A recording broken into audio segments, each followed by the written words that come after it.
Hello and welcome everyone to Voice of Palestine. This will be our seventh webcast.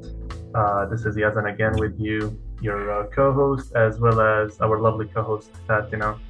We're bringing you live voices from Palestine to ensure that we're showing you the reality of what's happening, as well as to allow the Palestinians to share their voices with the world. And that's why we have two of our amazing guests. We have Iyas Sartawi as well as Mekael Bhar. At the moment, Iyas will support Mekael with the translation. So Mikael will provide us the answers to some of our questions, which we got from you, the audience, earlier, so that we would answer anything that you had in mind, as well as some of the really impactful things that are happening at the moment in Gaza. So yes, maybe can you please introduce yourself and let us know who you are and what we should know about you?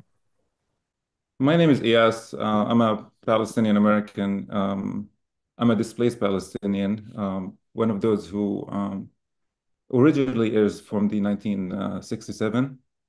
Um, I live here and I run a aid campaign to Gaza. Uh, it's really hard to talk about. Every time I'm going to start talking about Gaza, I just have this moment of, it's just hard. And we have here Mikael.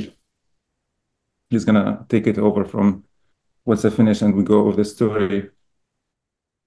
It's just not easy to talk about Gaza and what's happening.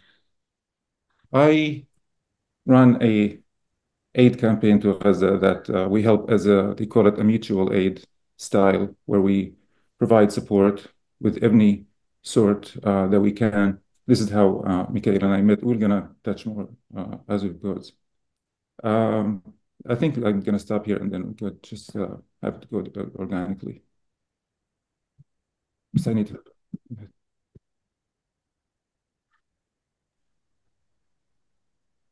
Thank you, Iyas.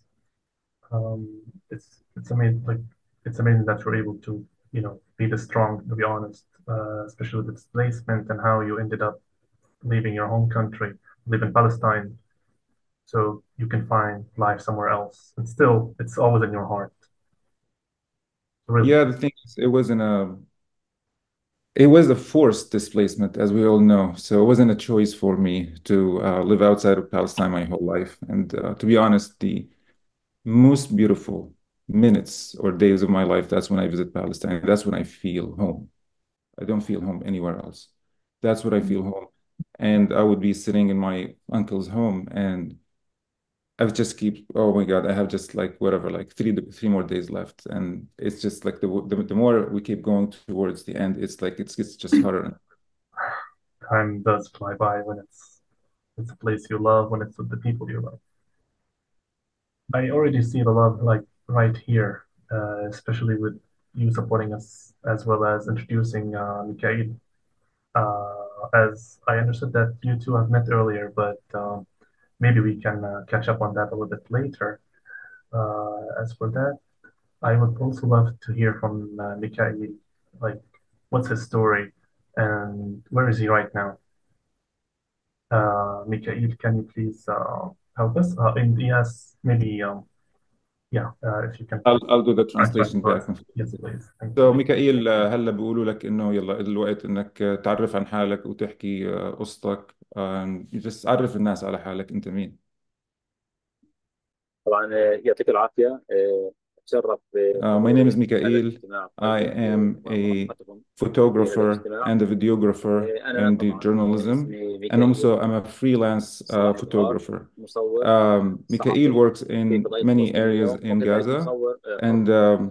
أعمل في he عدة said that he مجالات witnessed a lot of wars في داخل since قطاع غزة. 2008. He witnessed حضرت a أكثر من lot of حرب the منذ occupations, atrocities, and 2008 crimes وحتى اللحظة وأنا in أعمل في or المجال against the Palestinian الصحفي، people, but he has وسط not الكثير seen من anything الحروب of this scale والجرائم في in حق the الشعب all the الفلسطيني wars that he وخاصة witnessed الأبرياء. since 2008. صراحة لم أرى أصعب من هذه الحرب في شتى المجالات. from the early days of the war, Mekael referred to as war, but it's a genocide. He said that war crimes has been committed against we say it in Arabic, al-hajar wal-bashar, like the stone and the people, because they haven't scared anything basically. On a scale, according to Mekael, we have never witnessed before. They have bombed or destroyed schools, universities, even the infrastructure in the agricultural land. Of course, they targeted women and children. All the United Nations or legal-based organization in the world, like, consider what happened is against like the international law or the international humanitarian law. He said also the journalists had their own share of being targeted. According to Mekael, over 170 journalists has been killed. A lot of them also has endured serious injuries, like some of it is the amputations in their limbs. He said that the IDF, or what we call here ITF, they have no regard of any international law. They have not listened. And he said there's some of the journalists has become, or they have become, iconic in the word he used. Wael al-Dahdouh, of course, he has become famous worldwide because of what we've known of how, the targeting of his family. Even himself, he got injured. The journalists of Palestine are doing just a very heroic job in displaying what's happening on the ground in Gaza.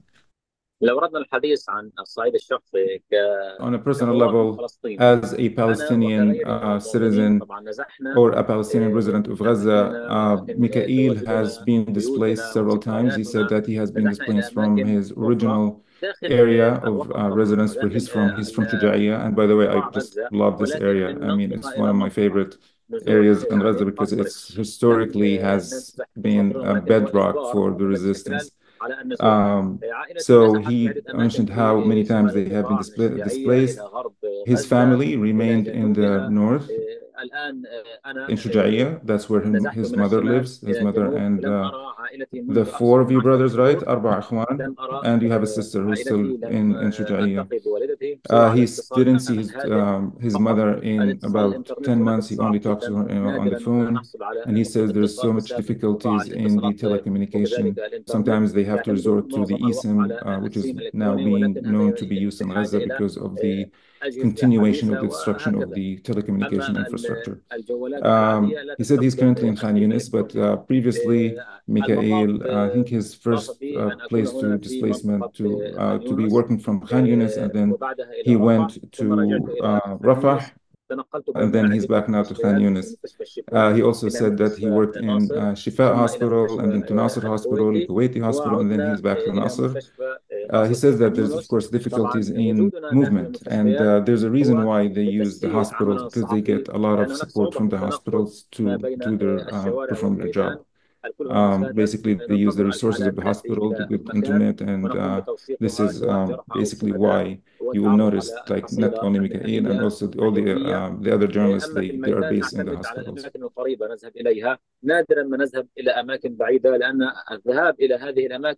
يعتبر خطر بشكل كبير على الجميع. I'm gonna translate this and then I'm gonna move it to you, Fatin, if you have any particular things to. I know you have so much, interest in Mekael's, atrocity that happened to his family. طبعا كنت أتمنى أن أكون في شمال غزة. So then Mekael meant to talk about also that he would have loved to stay in the north because he's, of course, from the north. He's from Shuja'iyya. And Shuja'iyya, by the way, in Arabic means bravery. So subhanAllah, we say in Arabic, Ism Amsalma is like when the name matches the attribute. It's called Shuja'iyya, and it's the bedrock of the resistance in the north, mashallah. I mean, it's my favorite area in Gaza. كان التوغل في منطقة الشجاعية ولكن في هذه العملية العسكرية قبل تقريبا شهر كان He said he had to leave. He has been forced to leave. And then he started to talk about the atrocity that happened, which is one of main focus here. باقي الحكايات كون أن الحكاية هي تستهدف شخص معاق أو من ذوي الاحتياجات الخاصة عفوا متلازمة داون. كان القصة هي قصة أخي محمد داخل هذا البيت. تم محاصرة البيت لمدة 8 أيام، لم تستطع العائلة الخروج. They started a siege around the area for 8 days. That's where his family of his mother, his two brothers and their families, and his sister and Muhammad, which I'm going to move it now to Fatin to take it from here. Thank you so much إياس. شكرا ميكائيل. مثل ما حكيت لك اتأثرنا كثير من قصة من قصة محمد. So just for the audience, so Mekael is the brother of the young man with Down syndrome, Muhammad. I know that this got global attention, and just at a personal level, there is something about this story that has forever changed me as a human being. And I think it really captures, I just want to say this to our audience, the diabolical, evil, monstrous forces that we are dealing with that are completely being aided, unabated, unfettered by the US government. So there's something about this story, and it tells you that this is not only is it the least moral army in the world, but it is the most diabolical, the most evil, the most monstrous, the most sadistic. I just want to go on record as saying this. And when I found out about this story, and this is why I'm so honored, Mekael, to be able to speak to you, to be here on Voices of Palestine, I couldn't process it as a human being. Every single day after that story, I would wake up and I'd go to sleep, and I had him in my dreams, because I can't believe that I live in a world that would allow a military to so boldly go after a young man with Down syndrome in such a cruel, barbaric way. And yet they continue to be funded by the US, and they continue to be supported. And on top of that, victimized, using fake slogans about self-defense, which we know is a complete charade.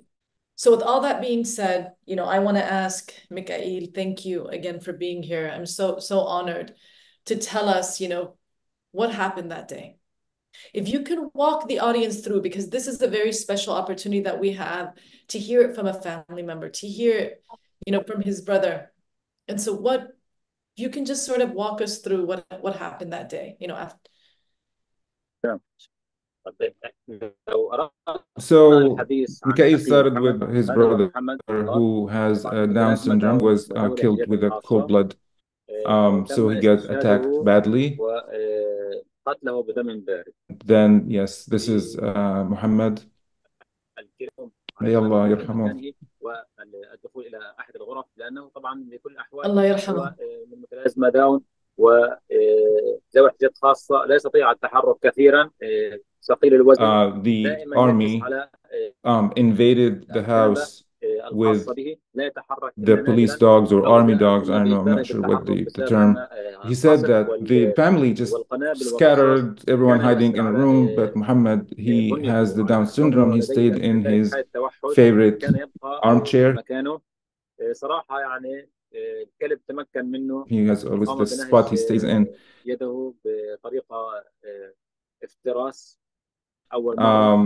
Because he doesn't move much, so the dog started attacking him, and he innocently thought, didn't know much what's happening. نظرت أمي من داخل الشباك على محمد، شاهدت هذا المشهد الفظيع. صراحة لن يمحو من ذاكرتها كون أن محمد أمامها تم نهشه. صارت تحكي مع الجنود، هذا معاق احتياجات خاصة، توحد، جه عنده الكلب. أثناء ما كان الكلب عض محمد، كان أخويا محمد يحسس على الكلب يقول له سيبني يا حبيبي خلاص. So what was the word? I think سيبني يا حبيبي, like just leave me يا حبيبي. His mother and his sisters tried to intervene to talk to the army to leave him alone, but by then the dogs attacked him, I think according to Mekael, mainly in his arm. So and then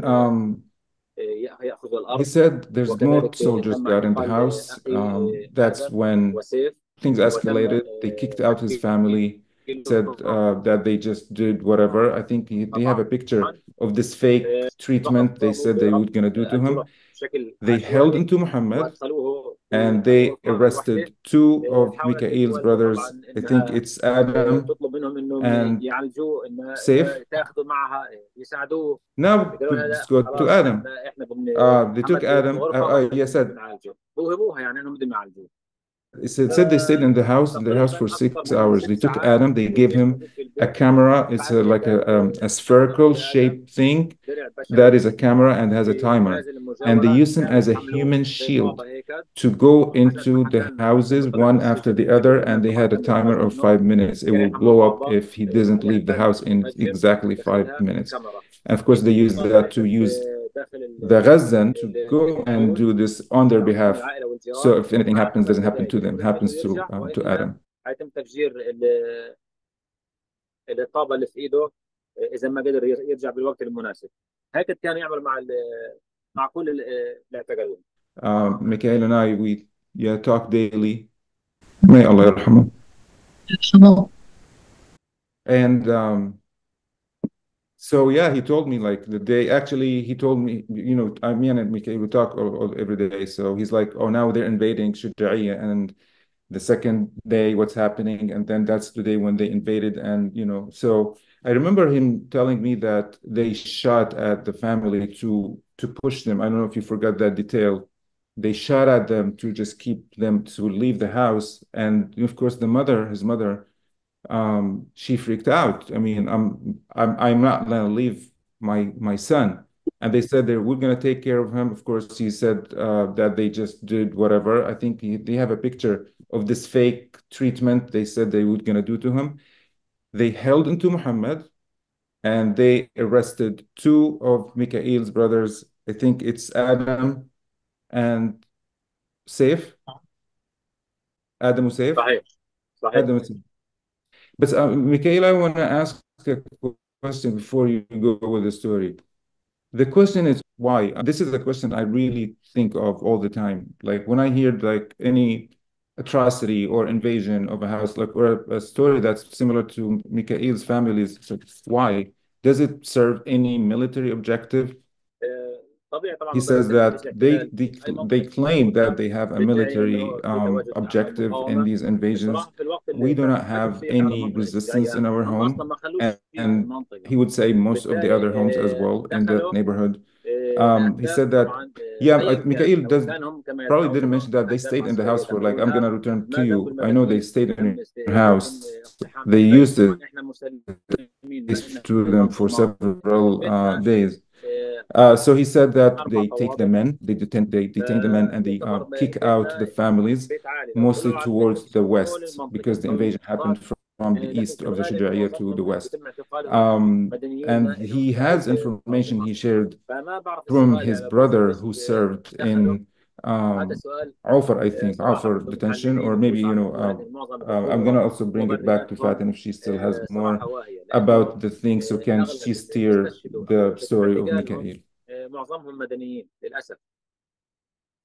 So Mikael, like I know what happened. Thank you for walking us through like when they came. I just can't even imagine. I just can't imagine how a human being seeing that Muhammad is so obviously, you know, he's this young man, very, very childlike with Down syndrome, how they can release these military dogs to your brother. I just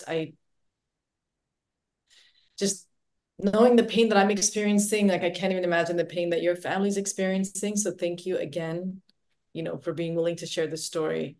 I'm wondering, so I know that they went in there, they put him in a room, and what happened after that? Because I know that they arrested two of your brothers, like you indicated earlier. Your mom and your sister left. When we first met you a while back, you talked about a rescue mission. Yeah, he continues that the family was forced to leave, no matter how the mother, his mother, Mekael, pled, to take Muhammad with them, but of course they wouldn't. Yeah, he's showing pictures of Muhammad.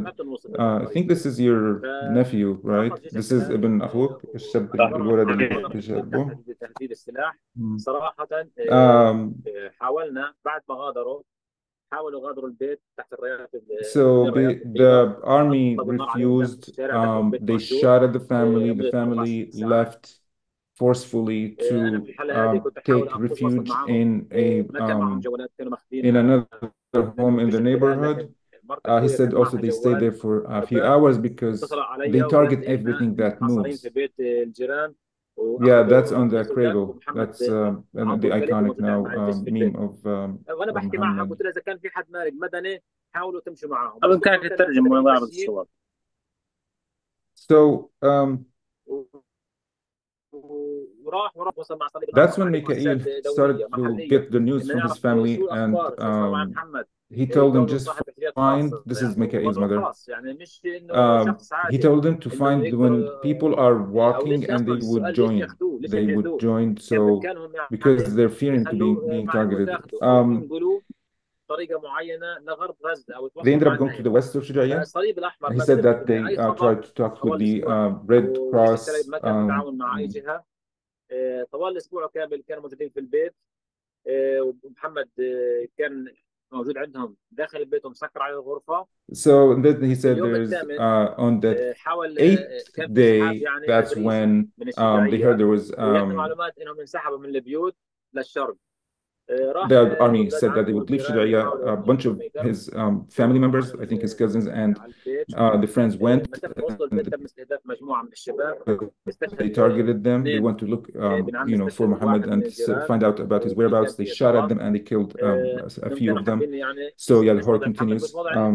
And then they heard that their last withdrawal, they just completely left Shujaiya. That's when the cousins of Mekael went in and they found the horrific condition of Muhammad, the body decomposed.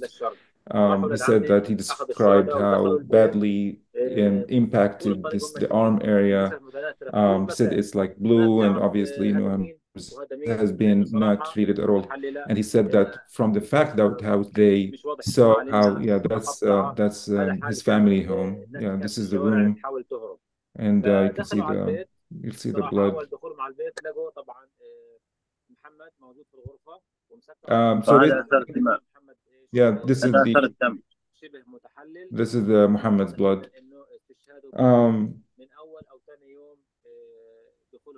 He says that it's obvious they lived in the house comfortably. They saw how they made food, the remains of the cigarettes, and I don't know how am I be living in a home and in the other room like there is a disabled or young man just bleeding to death. I don't know how am I gonna just drink my coffee and smoke. And this is what we're dealing with. This is what I mean, everyone, when I talk about how they will forever be the Israeli terrorist forces, the Israeli sadistic terrorist forces. I mean, look at the evil. They were eating, drinking, while this young man, and we still don't know exactly the cause of death. We know he clearly bled to death and they provided zero aid. He's showing us an image right now of the body. Just to our audience. Just they found him, they wrapped him with a blanket. So who did this? The army? Who So بينها متحللة. Yeah. That's his hand. رابطينها رباط وخرج. So yeah. مين اللي ملفلفه كان لما دخلتوا؟ هم هيك ملفلفينه؟ رابطينها وخلص طيبينه، رابطينها بكشاط وخلص. بس في الإحرام مين ملفلفه بالإحرام؟ الشباب عشان يعرفوا يحملوه من الدار. مين؟ أهل الحارة. بس هم عشان يعرفوا يحملوه بس هو كان على الأرض لما دخلوا على البيت. ما تروح على الأرض وزي ما انتم شايفين. هي آثار. حول ولا قوة إلا بالله. When they entered, he was just on the floor, decomposing badly, as you just saw. He just showed us his body, showed us the arm. The arm came off. They clearly provided no treatment. They could have treated him. They are an incredibly well-funded, among the most well-funded militaries in the world. This is a part of the psychological warfare and the hate and the vitriol. Thousands and thousands of other incidents. It would take us decades and decades to give each person's story, right? To create time and space to just talk about the horrors of what our people in Gaza are dealing with, and now increasingly in the West Bank as well. Mekael, anything for you, like what do people, like, what do you want people to know about this? Like anything at all when it comes to your brother, when it comes to this, what happened, like anything, like what do you want to say? What do you want to share? What is coming to mind for you? Mikael says that obviously a lot of people from the disabled community have been targeted, martyred, injured, and a lot of them under the rubble. So he said that it's very tragic what happened to his family, but at least one thing that they're honored is that it's their brother who put the light on the also suffering of this community in the larger Palestinian community. It's not only him, it's a lot of other people as well. He said, to wrap up his horrific story, he did not even have a proper burial location like what people deserve. He has been, he was buried between his family's home and his uncle's home in 2 meter, whatever, like area that's between the homes. He said that what happened to Muhammad is a crime against humanity, which it is. He said maybe one day they will have the ability to have a proper burial location for him, but this is not only him, that's tens of thousands of Palestinians that have been buried.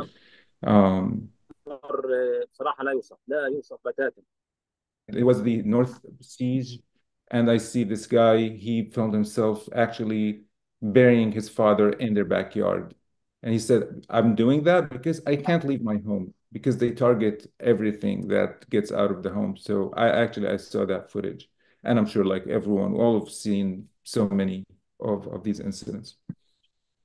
So yeah, back to you. Maybe, I don't know, Yazan, Fatin. Yazan.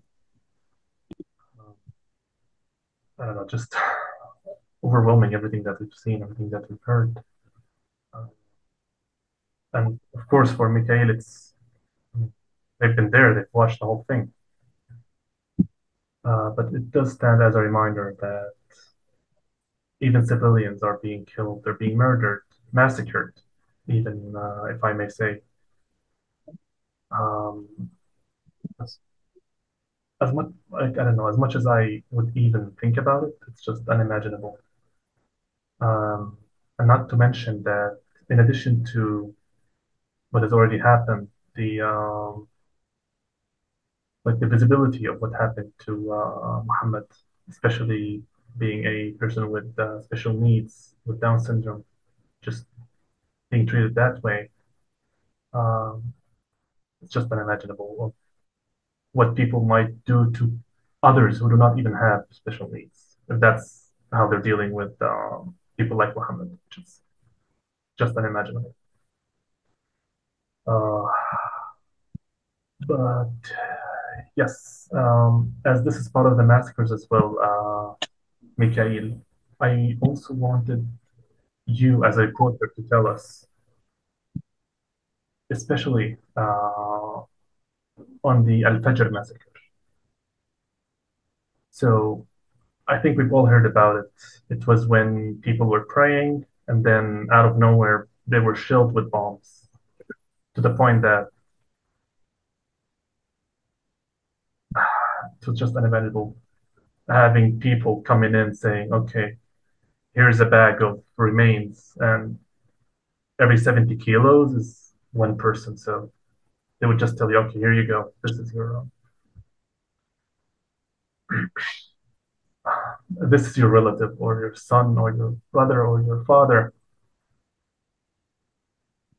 صراحه لو بدنا نحكي بموضوع So yeah, مسجد Mikael التابعين said that هي الدرج the في main, that's the name معتمر of the قطاع masjid. غزه It's in the Daraj تم area in الاستهداف northern اثناء Gaza, and صلاه Gaza الفجر. gathering the bomb كان from الكل متجمع في صلاه from that الفجر. area. تم He said ضرب that it was so مصلى خاص difficult بالمدرسه. to know طبعا who's who or who's المصلى what, كان متواجد فيه عدد because كبير، the bodies were فاكثر من 100 شهيد تم استشهادهم. unidentifiable to the level. ما Yeah, في he's حد showing us طلع the حي من Fajr الكل massacre. That's تم the استهدافه. mosque, Masjid حتى Tabi'in. التعرف على اشخاص He said that معظم the الشهداء bodies تم were التعرف not على identifiable to the level طبيعه where they اسمائهم established a system of weighing من the bodies. Like, hey, this is ما your تم father. التعرف عليهم. They knew of بالتالي people لقوا الحل because الوحيد it's kind of reverse. Instead of like, انه oh, حتى it's obvious, يعرفوا this is Iyas, الشخص they هذا start to مين identify وشو by مين. knowing, ما oh, قدروا we يحددوا know اسماء، حطوا Muhammad الواحد or ضرب Ali الاشلاء. went to the mosque, عملوا so that نظام must موازن be Ali. للاشلاء. Ali is a لانه child, صراحه so they المنظر weigh لا يوصف. على 16 الاعلام ما بتقدر kilograms, تبين and they كل tell the المشاهد. family, this على is التلفزيون بيتم Ali, this التغبيش is على الصور، Muhammad, or in وحتى that source. على وسائل التواصل الاجتماعي بيتم التغبيش عليها لانه بيتم حظرها. That's طبعا how they المشاهد طبعا identified the بيعتبرون bodies. ايش And he said if it would in a حاجه public بده place صدفه، like a market, of يعني course, it ضد would have been a المشاهد lot worse. الاسلاميه. And ما then بعرف when I كيف، يعني انه confronted him, بتاثر that's a على place where الناس. people لازم go. يشوفوا It's الناس known that الجرائم اللي people go بتصير. on Fajr time, like dawn time, فصراحه early كان morning, to read المنطقه اللي Quran. تم استهدافها It's known for الدول everyone. It's الصغيره، not الدول like, الشقراء، ما تمش yeah, but they just حي في like doing المكان. that, I guess. تم وزن So that's about yeah. الاشلاء. Mikael is الشخص putting here الكبير footage from ياخذ that 70 كيلو، massacre. والشخص الطفل 16 كيلو او 20 كيلو. هيك تم التوزيع. يمسك كيس، خذ هذا اخوه، خذ هذا ابوه، خذ ادفن هذا الكيس، انت لك اخو، لا والله الا مثلا اثنين ثلاثه، هاي كيس هاي كيس هاي كيس. هذا صراحه صراحه هذا اللي صار في مصلى التابعين، وكلنا شفنا الفيديوهات، وبس عرض الواقع افظع. I don't know if Fatin knows what kind of bomb they use, because I think you have knowledge, or you watch a lot of electronic intifada. It's kind of bomb that actually is like decimates the body. So it's a US made bomb that made it to kill people while praying in the early morning I think its significance, Fatin, that day was when they said there is a progress in the peace negotiations, and I think they just did that because that's the only thing that they have, just bomb people and kill people. Like it's like their exit strategy. Exactly. And by the way, I just looked it up. It was a US made GBU precision bomb. It was US made GBU 39 precision bomb, and they indicate it was designed and manufactured in the US. Wow. And that's what it says here. So wow.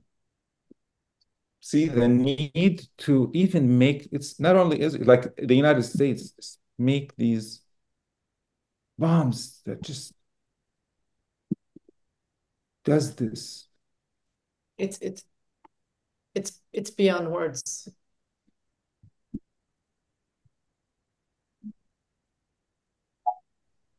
GBU. GBU. Yeah. This GBU. is CNN reports that Israel used when did this happen? This happened in August, right? Yeah, in the school. Israel used a GBU 39 small diameter bomb in the strike. And so, but it was a US made. Again, I mean, when we talk about, the US, I mean, the US is not only complicit, this is a US Israeli genocide.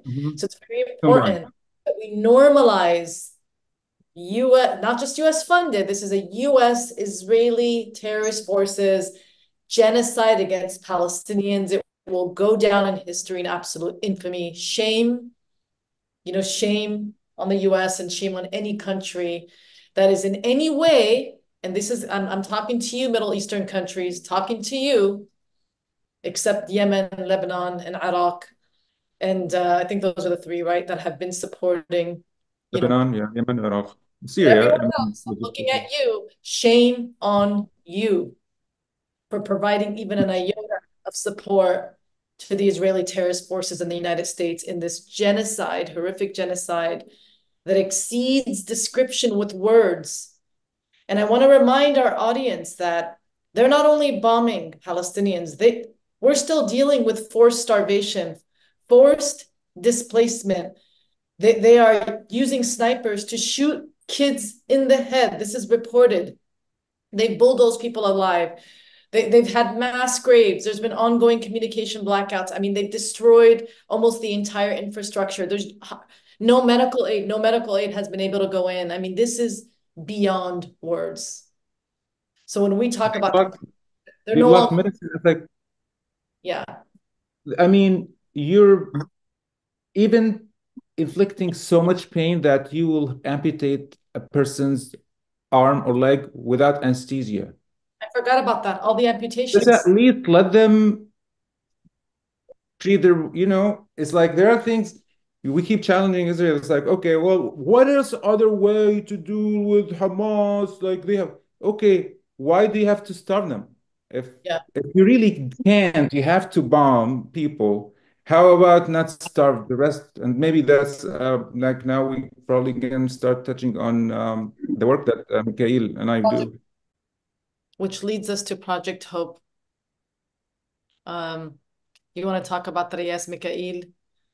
Yeah, let me take it, Anna, and then I want to tell something to Mekael that Mekael doesn't even know.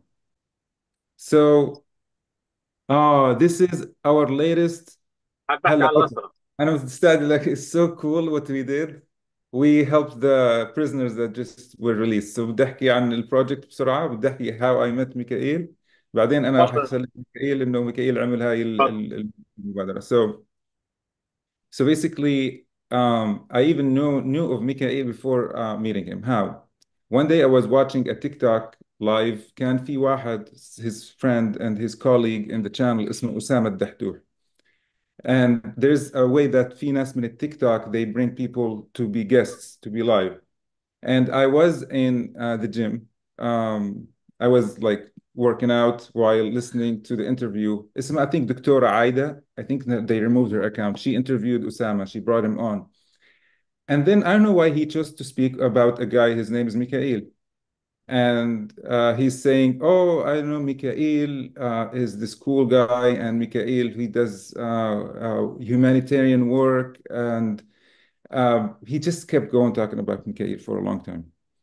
And then just I think a week or 2 weeks after, maybe 3 weeks, I already has started, and from January, I started Project Hope for Palestine, and I'm gonna finish the story and then go and say what we do. So I was looking for increasing my help in Gaza. So it was just random. I was on this chat, and then there was people who were talking about their efforts also for helping. And then Rula, which is the person who introduced us, she lives in Denmark. She actually texted me and she said, if you want somebody to like honest, efficient, hard worker, exactly what you need in your operation, talk to this guy, Mekael. And also she also was like, Mekael, I know this guy. I was I heard of him just a few weeks ago on this TikTok. So yeah, we made the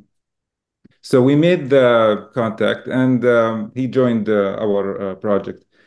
So Usama Dahdouh, his friend and Mekael's colleague in Palestine Today, was on the show, and I don't know why, because I was working out. So basically, the mutual aid campaigns like mine or like Mekael is with us. They call them mutual aid. So the way they work is that like when you go, it's like Baitul Mal collect donations and they try to send boxes. I mean, the aid and to Gaza. But we know, like since May, there has not been anything that's entering Gaza after the closure of the Rafah crossing. So what we do is we deliver the money in Gaza, and the people who are with the team like Mekael and Osama and كمان كثير شباب, we operate in the north, south, and center. We just distribute cash on the families. we buy milk and we distribute it to families, and we give it to the hospitals. We gave Daraj Hospital, we gave Kamal Adwan Hospital, we gave Sabha before they destroyed it. It was painful because we gave them support, and then I think remember, like we were talking and saying, oh, how about another time we go back to Sabha? It's like Sabha's gone. They just bombed it. So the hospital is gone. هذه الصفحة دمروها. Destroyed Sabha. So and so we built tents for people. We supported a medical point, like a whole entire medical point. That's we set it up. So yeah, we just on the ground with everything that's needed: food, water distribution, money distribution, milk, diapers to the hospitals. We support the volunteering staff of the hospitals with much needed food packages to survive. Because people don't know that most of the staff, they had to be forced, in the early weeks of invasion of the North. So the people that are in the hospitals now are replacement, and they're not the original staff. So they're not earning anything. They need the support. So basically, this is what we do. I'm gonna hand it بعطيها المايك لميكائيل يحكي لنا عن آخر مشروع سويناه في بروجكت هوب امبارح. يعطيك العافيه. بدايه بخصوص موضوع بروجكت هوب فور فلسطين، يعني كان لي شرف ان اكون من ضمن الفريق، خاصه طبعا انه عملنا احنا مركز في الشمال اكثر من منطقه بنشتغل، بس انا كوني مركز. So yeah, Mekael started, like I gave him the mic to go on with continue talking about Project Hope for Palestine. That's his brother, one of the detained people from the north. So he said that, of course, he also had the honor, like the honor is mine, also working with Mekael to join Team Project Hope for Palestine. And he continued talking about what we work, how we distribute milk and we distribute the water and distribute food and give money to people. And then our latest initiative was Mekael's brother Adam talking. That's when they just released from the prison. He told me my brother is out, and a bunch of people like from the north. I'm like, we want to help them immediately. Go get them and let's get him some immediate help. So he is now, I think that should be like around Nasser Hospital. Maybe Mekael will tell us. So these are the prisoners that were released. They are telling their stories. If you want to see this video, I can share our IG account where it will be down or uploaded. They are telling there's some testimonies, and now they're walking to the oldest of the prisoners. They're walking now to his place to give him the support. So yeah, that's the latest. This is what we do. We just respond to anything that is for us to be possibly helping. Now we're treating with some coffee. Like Mekael will tell me, hey, yes, chicken is entering the north. I'm like, we want to be the first. نسمع صوت الشباب، حاب نسمع صوت الشباب. ايش رايكم؟ يلا جو اهيد، انا خلصت. تروح اسحب مصاري، كنا من زمان لا يتعدى ال 1% عموله على المبلغ، هلقيت بيطلبوا 15 و20. That's how they look when they left. They dropped them. I think with vans that they do. They go في الهواء. لو تاخذ they're all bloody. اقول 1000 شيكل. ايش يزن؟ I'm saying they're all like their clothes are just bloody. It's like هذا تم تعذيبه، هذا جارنا تم تعذيبه هذا. وحاب اعرف ابدا من اخر فيديو على السجن في غلاف غزه، لو سجن بسموه الجحيم. طبعا هذا السجن هذا ممنوع تتحرك، ممنوع تمشي. بيحكي على التعذيب واثار التعذيب. Talking about the torture. الساعه 12 مسموح لك تنام، الساعه الفجر الساعه 5 بتصحى من النوم بتعود تغسل القعده، ممنوع تتحرك، غمى عينيك، قلبك الجرين باليدين، ممنوع تتحرك. بعدها ب 20 يوم تم اخذنا بصار البصات، مش عارفين وين غمونا واخذونا. في الاخر لما وصلنا عرفنا نحن في القدس في عوفر، يعني كانت المعامله برضه صعبه جدا. كانوا يبهدلونا كهرباء. So they tell how, like, early in the morning they take him out, they pull their eyes, and they put them in these difficult positions for several hours. Some would endure like torture, like obviously how you've seen the signs or the marks of the torture in their feet. قمنا بالامس اللقاء معهم في داخل المستشفى الاقصى، سنقوم ان شاء الله بجوله. Telling how now we, Project for Palestine, just grab them and we're going to give him like some essential immediate help. And alhamdulillah, whoever like joins the family will continue helping them. They will be on our care. Inshallah, I mean, look for hostages. We call them prisoners, but we know the Israeli terrorist forces. We know these are hostages. There's over 9,000 Palestinian hostages. And this is the state, if they get released, that is, if they're lucky enough to get released, they're extremely famished. There's clear. طبعا في المطاف رحنا زرنا الكبير في العيله، طبعا من ضمن الاسرى اللي تم الافراج عنهم راجل مسن في الحاره، رحنا له. Yeah, he said this is the oldest in the back on the bunch that was released. Abu Ahmed اسمه Abu Ahmed. أحمد. واعطيناه هديه طبعا مبلغ 500 شيكل لكل شخص. هذا احنا نعتبرها هديه مش مساعده، بنقول لهم هذه هديه. We say it's a gift, it's not assistance.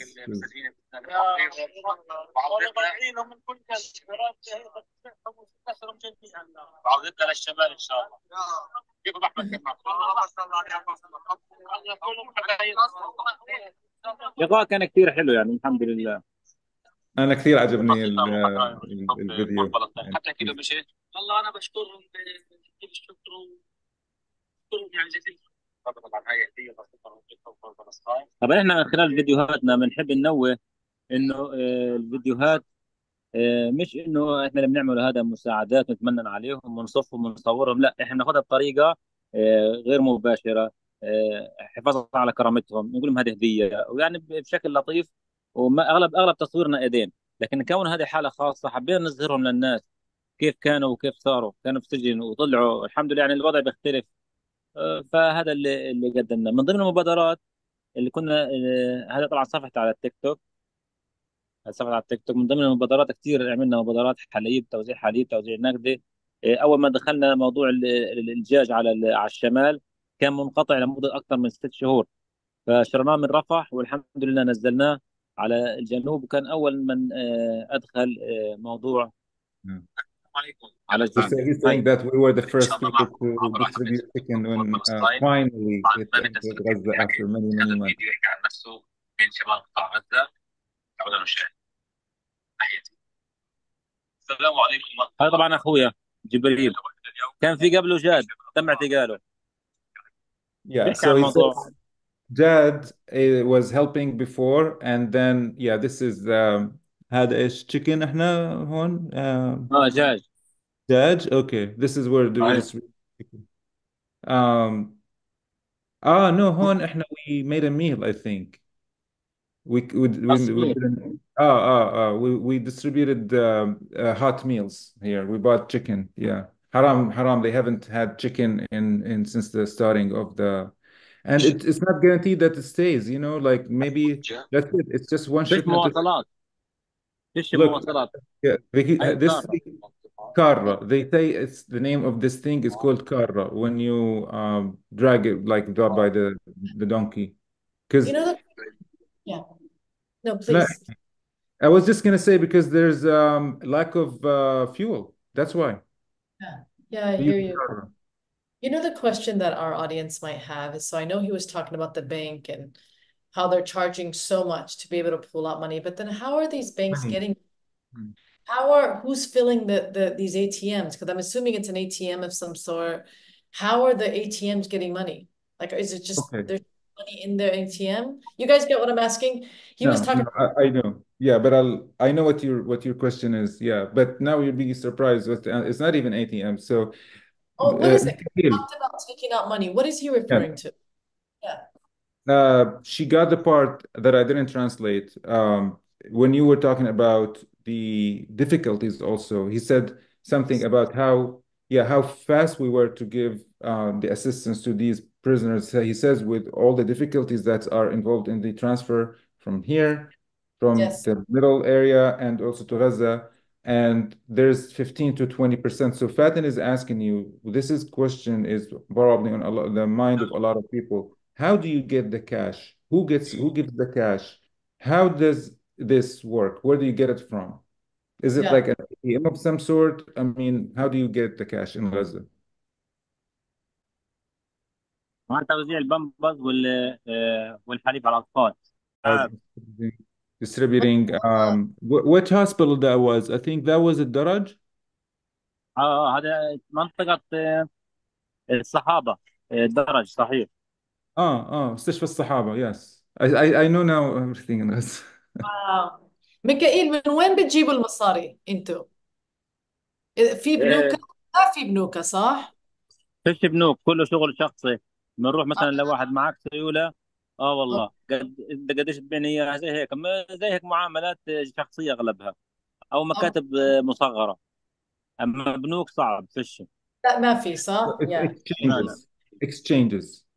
Exchange. يعني عادي, you can set it up like even if you get displaced, all what you need is just put like a quick structure, and you need a phone, and they have the money. Of course, yeah, of course, absolutely. So it's exchanges. There would be a bank mostly in the central area. There are still like banks, but the lines are so long that, for example, we can't wait. We can still get the money with no fees, but we're gonna have to wait for 10 days. It doesn't work for us. I mean, like this, we need to act fast and distribute on these prisoners. So yeah, but no, we have to use this. Hostages. You mean hostages? Our hostages. Our hostages. Yes. They're hostages, right? It's the same concept. This is amazing. I'm just so impressed by the work you're doing, and thank you for explaining that.